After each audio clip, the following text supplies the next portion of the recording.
Hello, and welcome to Karen's Library and Fun with Documents, Money Making Choices and Moral Compass featuring Josh Lees. So, from January, socialist Josh Lees launches political party. I find socialists that get rich being socialists interesting. And according to 2GB's Ben Fordman, the New South Wales Party is a newly formed grassroots left wing political party which is organising for the 2027 state election. Oh, they got one in Victoria. I don't know if they're that grassroots. Anyway, something from today. Activist Josh Lees drains taxpayers of 5.4 million for Australia's weekly pro Palestine protests. So this is updated from October 2024. So Josh is 41. He's from Newtown, Sydney's inner west. He is also an LGBTQ rights activist and writes for Red Flag, the newsletter of the Socialist Alternative, a group that identifies as Australia's largest Marxist organisation. Yeah, he's looking serious. Yeah, but the taxpayers pay it. I reckon they should pay it. There's no more photos. I've clicked on that. Here's a wide range of concerns. As part of the Lockdown to Zero group, which campaigned for the New South Wales government to mandate lockdowns during the spread of COVID. He was also part of Black Lives Matter protests during lockdowns in 2020. And he's been at it since 2011. And he's in this bit of news. Tensions flared today ahead of the arrival of Israeli President Isaac Herzog, with hundreds taking to CBD streets in protest. He's due to touch down on Australian soil in a week following an invitation from the Prime Minister. Visiting to show solidarity, but already causing mass tension. No criminals not welcome here! Protesters with a blunt message to Israel's president. Isaac Herzog will land in Sydney next Sunday for a 5-day visit. He'll spend time with the Jewish community in Bondi before travelling to Canberra to meet with Prime Minister Anthony Albanese, who invited him in the wake of the Bondi massacre. He'll then travel to Melbourne. This guy has been indicted for war crimes. He should not be welcome to Australia. Young and old, they marched in support of Palestine. We are here to stop the war, to stop killing children. While also making a stand about police protest bans in some parts of the city. While today's protest has been relatively calm, this crowd promises that should President Herzog come here, they will be anything but peaceful. And what will you do if he comes here? We're having a massive protest on Monday, the 9th of February. And they vow to be back bigger and louder than today. Joining me now is Iran activist Lily Mu, who is always good to talk to. It's such a strong voice. Lily, you've spoken out about this many, many times. Thank you. Yesterday, I think personally what we saw in London was shocking, absolutely shocking. There was even one woman, that the audio isn't great, but she appears to be saying that the murder of many innocent, many young Iranians on the streets in Iran was nice. That's correct, yes. So You were there? Yes, I was there, and I personally examined that video just to see the movement of that lady's, so-called lady's Good. Tongue.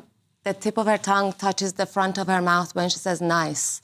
And then just to make sure, the reporter who's reporting asks, did you say nice? And she keeps saying nice with a big smile ear to ear.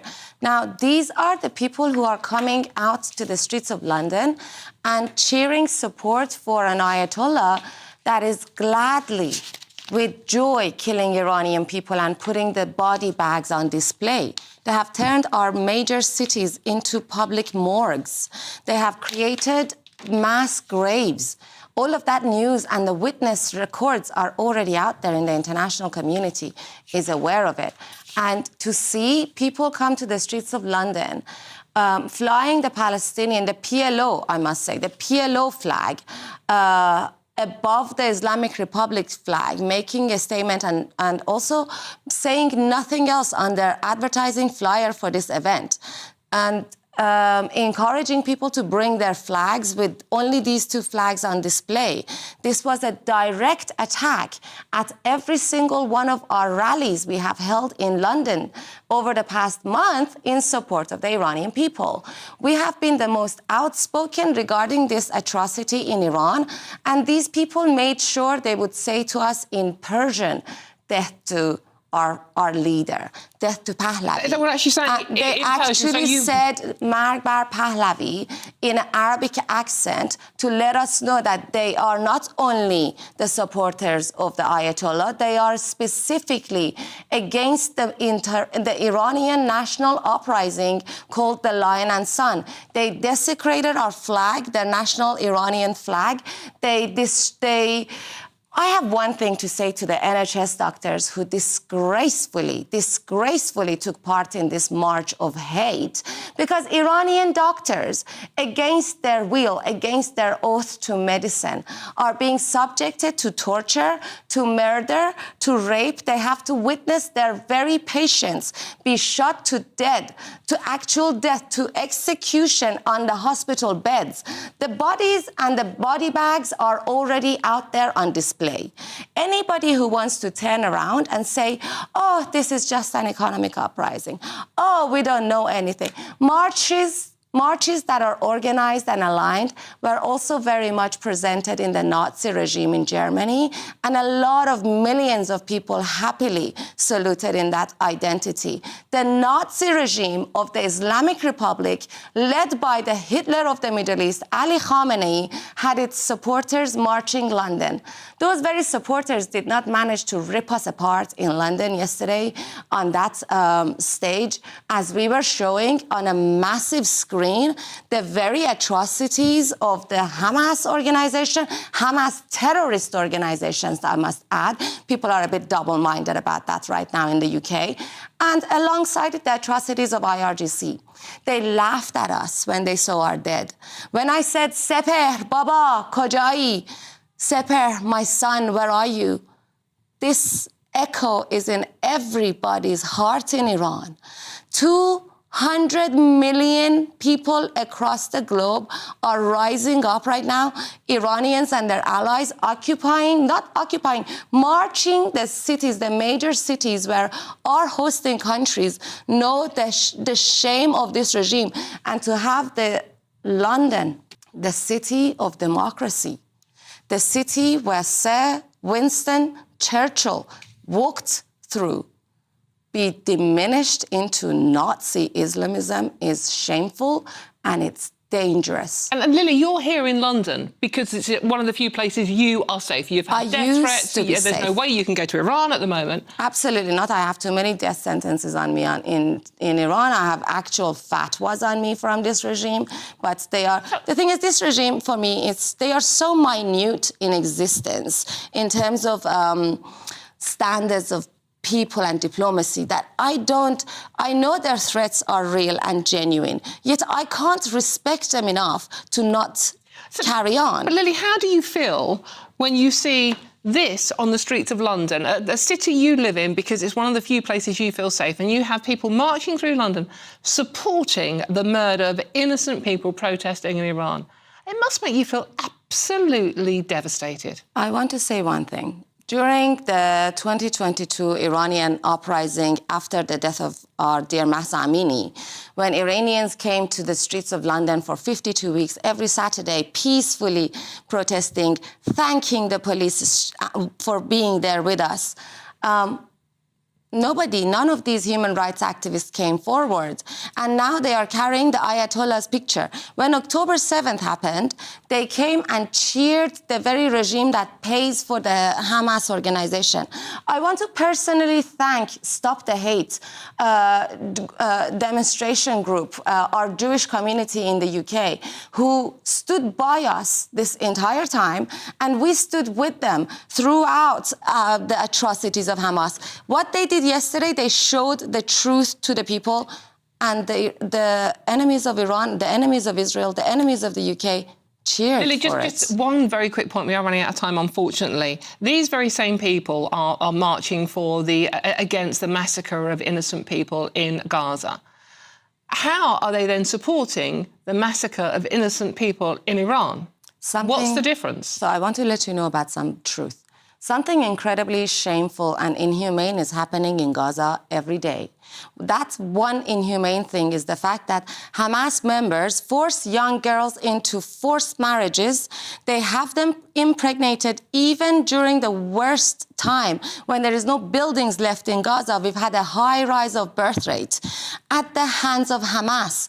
They make women pregnant, they snatch their babies away from them, they use them as human shields, and then they look for Nazi Islamist supporters like what we saw yesterday to bang on their chest and say humanity. Well, we know what kind of humanity they are supporting. They are supporting the rape of Gazan women, the death of Gazan children, just to look virtue signalingly righteous. Lily, thank you, as always, very, very strong. I can always hear the passion in your voice. I know this is your country you're talking about. You are under a death sentence from that country, so I can't understand how you must feel watching that on the streets of London, a country and a city you feel safe in. Lily Moo, thank you so much. Always very, very passionate words there. Yes, that was very passionate. But, you know, this could be in contender for the most passionate thing I've seen recently. Yeah, you be less genocidey and we'll be less protesty. Sure, I reckon you've got nothing else to do on your weekends and you'd show up to anything. And Grandma here doesn't look like she's been out for ages. And that's enough of Josh. Me, I've been going through a bit of a midlife crisis. So recently I thought about doing camera as well, you know, to make things more exciting. And I said to Brian, like, I'm Gen X, I'm kind of interesting. I look about that old. And he said to me, don't be stupid. And it hit me. I've gone from saying, do I look that fat, to do I look that old? Like, do I look older than that guy or younger than that guy? I know, about the same. Okay, thanks. Right now that I've accepted that shift in my consciousness, for old time's sake, do I look that fat? Nah, not a chance. You look more like the chick on the end. Yeah. Yeah, facial, everything. No, that'll do. Yeah, thanks. The other two look like that. I'll cut you off. That's enough. Do you want to do it again? Oh, we're still recording. Now that I have accepted the shift in my consciousness, for old time's sake, do I look that fat? Nah, you look like the chick on the far right. Thank you. How's that? And that'll do. See you later. Bye.